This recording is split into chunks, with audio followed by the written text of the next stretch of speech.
Grabe, kaswerte ko naman. Parang ako nung nagmamay-ari ng bahay. Ayan, mag-isa ako naliligo sa swimming pool. Grabe.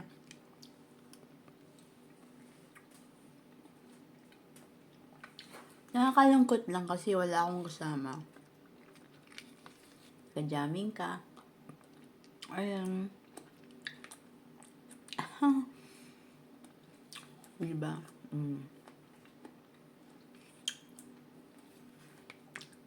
Para akong tanga dyan. Nag-iisa lang.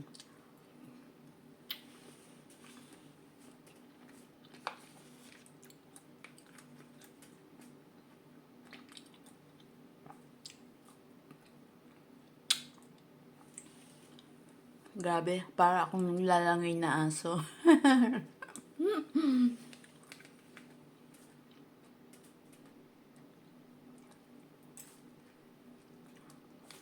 Aso talaga, opo. Hindi naman kasi ako gaanong marunong maglangoy. Ang practice ko nun sa river lang namin, dun sa likod ng bahay namin.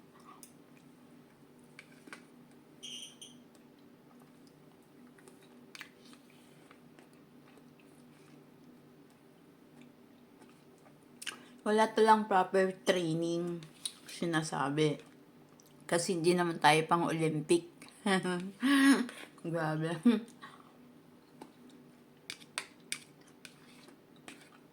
At least marunong maglangoy, di ba?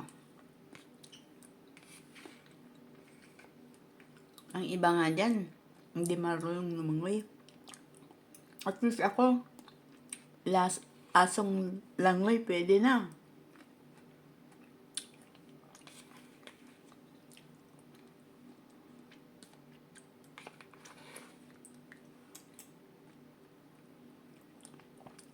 During summer yan dito.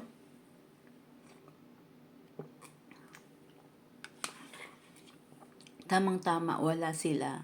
So, sulong-sulo ko talaga yung place. Parang nasa abroad ata yung mga amo ko nun eh. Kaya, mag-isa lang ako, belong-belo. Yung mga anak hindi naman napunta.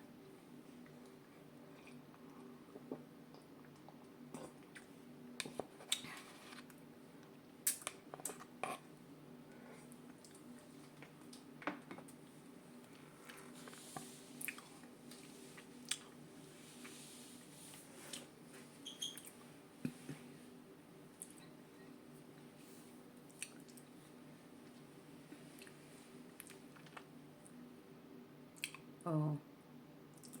Ala, dive. Tuwan to sawa si Maria sa paglalangoy.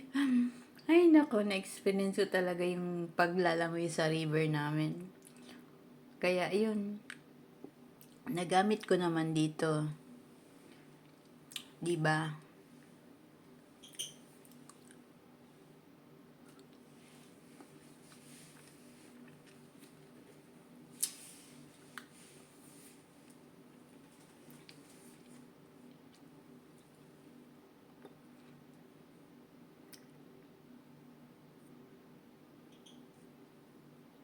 Kung dito lang ang pamilya ko, sana sa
Tampisaw, talaga naman.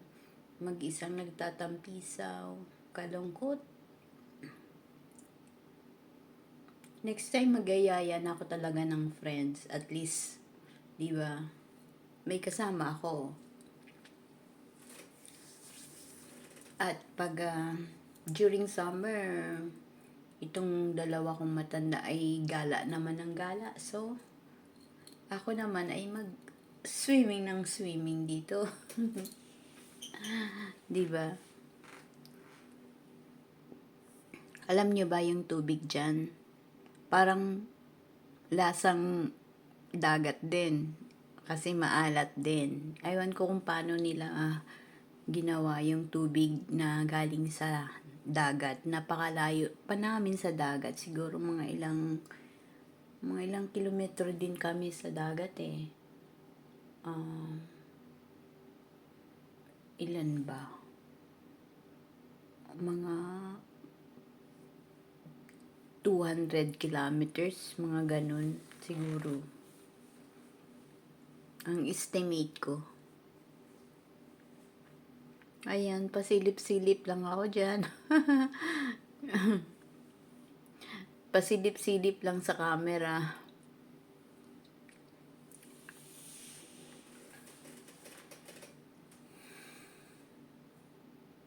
Tuwing tatayo na si Maria o magpapakita ng kanyang ay nako Maria, nagpakita ka na talaga ng iyong body.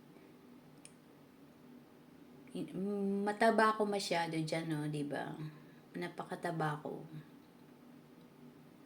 Kaya next summer talagang mag-exercise na naman ako. Ngayon tumaba talaga ako kasi winter ngayon eh. That time, nang binidyo ko yan, summer.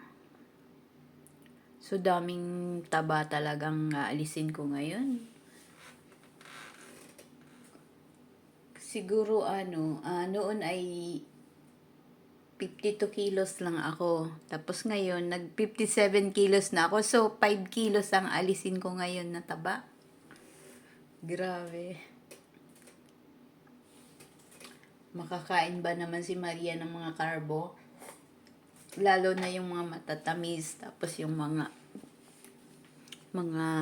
pagkain na halimbawa malagkit, 'di ba? Carbo din 'yan. Parang rice na din, 'di ba? Gawa ng sampurado. Tapos yung kanin, may mga stock ako ng mga ulam, kaya nagsasaing na lang ako. So palagi akong nasaing na ngayon. Noon hindi ako kumakain ng masyado ng rice. Pero ngayon talagang tudo kain talaga ng rice. Pero okay naman. Okay naman. Kulang lang ako siguro sa exercise. Kasi inalis ko yung pag-exercise. Noon kahit kumakain ako ng kanin, nag-exercise ako. Kaya hindi gaanong mataba. Pero ngayon talagang inalis ko yung pag-exercise ko. Ano ba naman talaga si Maria? Ay, nako.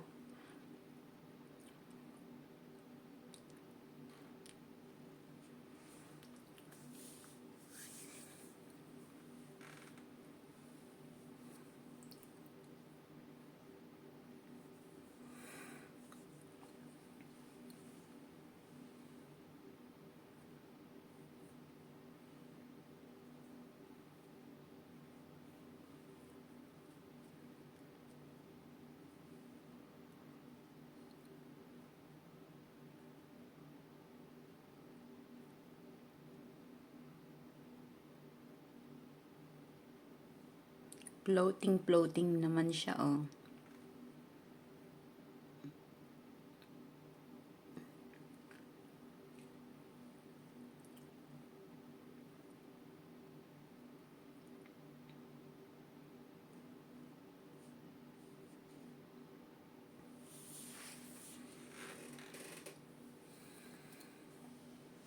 May mga dinilit lang akong part yan kasi pangit naman kasing tingnan. Diba?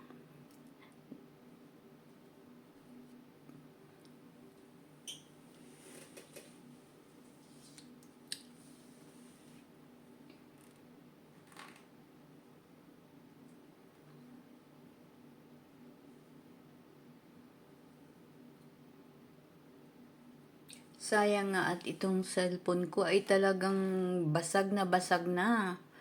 Kaya pasensyahan nyo na, talagang itong aking camera ay basag na kailangan ng bagong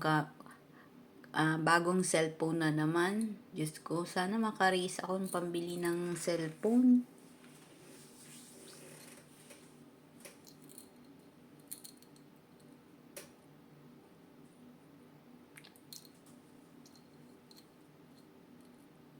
Kaklamsi ko kasi, grabe. Lahat ng mga bagay sa aking kamay ay nahuhulog ko ba. Lalong-lalo na tong cellphone, talagang prone na prone. So, dapat bumili ako nung cellphone na hindi na babasag. Di ba mayroon na dyan sa Pinas? So, siguro yun ang aking bilhin. My God, sana makabili ako. Sino kaya ang pwedeng magdala nito sa akin?